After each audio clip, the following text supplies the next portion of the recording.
शीर्षा पुरुषः सहस्राक्षः सहस्रपात् स भूमिम् विश्वतो वृत्वा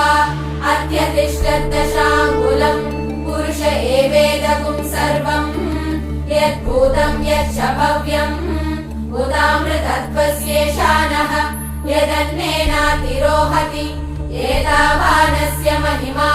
अतो जायागुश्च पूरुषः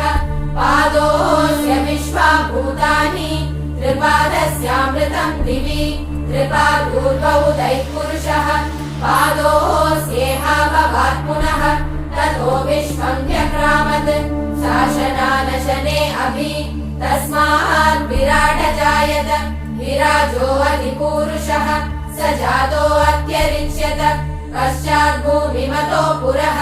यत्पुरुषेण हविषा देवा यज्ञमत